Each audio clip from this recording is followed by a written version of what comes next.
Halo, selamat datang di channel Ruang Taktik. Di video kali ini kita akan analisis pertandingan antara Barcelona melawan Atletico Madrid, di mana kedua tim saling berbalas gol.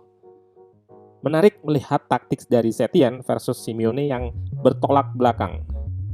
Barcelona berbasis possession, sementara Simeone sebisa mungkin tidak banyak memegang bola, sehingga pendekatannya lebih direct.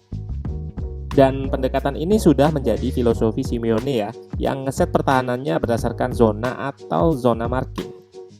Ini sudah jadi filosofi yang dibawa ke klubnya sampai-sampai training pitch-nya dibagi 6 garis vertikal untuk menandai zona masing-masing ketika bertahan.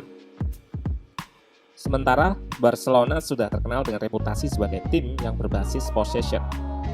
Pun begitu, Barca juga bertransformasi di setiap eranya. Namun filosofinya jelas, sepak bola menyerang yang diterjemahkan dengan menguasai possession.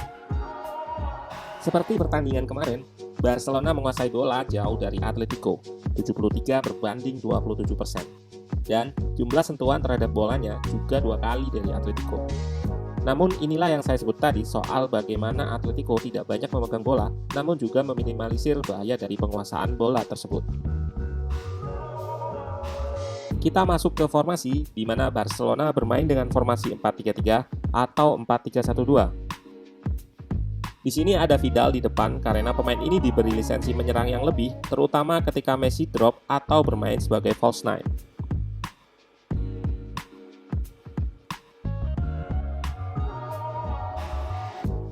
Taktik ini untuk mengakomodasi Messi yang juga bagus bermain lebih dalam, sekaligus melakukan overload, lalu dilanjutkan menyerang celah antara fullback dan center back saat harus stretch menjaga pemain di sayap. Saat mengejar bola di sayap ini akan ada celah antara fullback dan center back. Dan ruang inilah yang akan diserang oleh Vidal. Celah ini seringnya berada di half space atau space yang berada di antara sayap dan tengah. Taktik menyerang ruang ini kerap digunakan pelatih lain seperti Jurgen Klopp, Pep Guardiola, yang meski sudah terbaca namun sulit diantisipasi. Intinya adalah bagaimana mekanisme taktiknya untuk membuka ruang ini, yang tentunya berbeda atau bisa juga sama.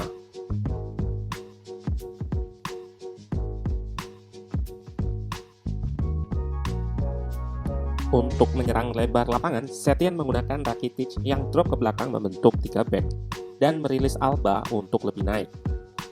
Dengan shape 3 back ini, maka backline akan lebih aman dan di sisi kanan, Semedo juga bisa naik.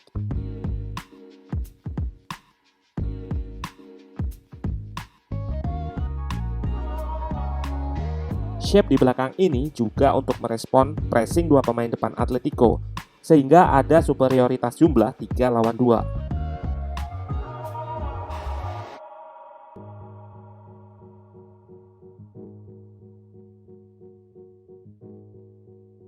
Pembahasan tadi akan nyambung ke bangun serangan Atletico. Yap, Atletico mengeksploitasi ruang di belakang Alba atau fullback secara keseluruhan, menggunakan direct long ball dan kemampuan para penyerang atau wingernya.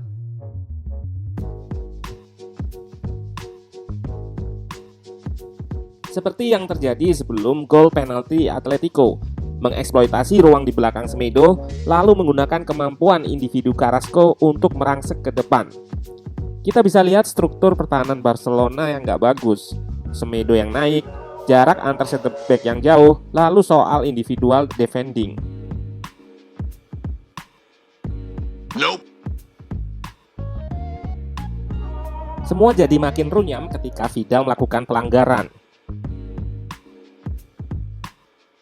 Dan Atletico kerap mengekspos pertahanan Barcelona ini dengan direct long pass vertikal.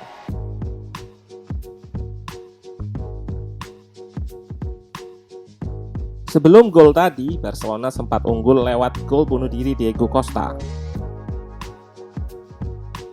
Barcelona tetap mengeksploitasi half space, dan tentunya Lionel Messi, outlet dari serangan Barcelona di sepertiga akhir.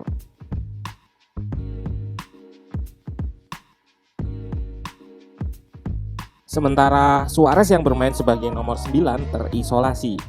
Blok belakang yang rapat dari Atletico membuat pemain Uruguay ini tidak bisa banyak mendapatkan space. Ini juga respon bertahan Atletico terhadap serangan half space. Dengan adanya satu pemain dari sayap kanan yang drop, maka backline tetap terjaga rapat 4 back. Dan saat bola di kanan, winger akan keluar untuk melakukan press ke pembawa bola. Walaupun begitu, Atletico masih juga kebobolan penalti lewat half space. Seperti yang saya jelaskan tadi, taktik ini memang terbaca namun sulit diantisipasi. Meski di sini gol lebih karena pelanggaran, tapi mekanismenya sama. Atletico juga berhasil menyamakan kedudukan lewat aksi individu Carrasco.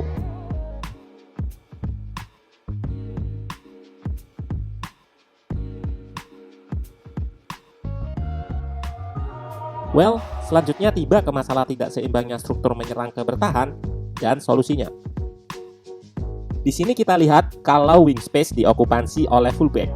Tidak ada penyerang yang stay wide, sehingga Barcelona tidak start serangan dengan sayap yang terokupansi. Sayap baru terisi jika CM mundur, lebih seringnya di sini Rakitic. Baru fullback akan overlap naik ke depan. Keseluruhan mekanismenya akan seperti ini. Messi bermain sebagai nomor 10 dan bisa naik ke depan. Suarez nomor 9 dan Cook sebagai penghubung lini tengah dan depan. Rakitic akan drop dan membentuk form dengan 2 center back, dan fullback akan mengokupansi sayap. Sementara Vidal sering sekali naik ke depan karena kemampuan pressingnya diperlukan saat Barcelona kehilangan bola di depan. Ini juga jadi kelemahan Barca karena pemain depannya bukanlah tipe forward pressing atau penyerang yang bisa melakukan tugas bertahan di depan. Saat lawan bermain low block, Rakitic akan naik untuk membantu dan ruang di sayap inilah yang dieksploitasi lawan. Sementara fullback harus turun jauh untuk kembali ke bertahan. Masalah inilah yang juga dialami Pep Guardiola sehingga dia menemukan role yang tergolong baru yaitu inverted fullback. Guardiola juga memakai winger yang stay wide, start duluan di sayap tidak seperti Setien yang menunggu fullback overlap. Well, memang tidak mungkin mengganti peran Alba secara instan, dan respon Setien dengan memasukkan Sergi Roberto sudah baik. Namun problem seperti ini akan selalu menghantui Barcelona tanpa perubahan yang revolusioner. Well, kita akan tunggu perbaikan apa yang dilakukan Setien untuk Barcelona di sisa laga. Atau justru Barcelona yang melakukan perbaikan dengan mengganti Setien. Oke, segitu dulu dari Ruang Taktik, channelnya analisis sepak bola. Bye!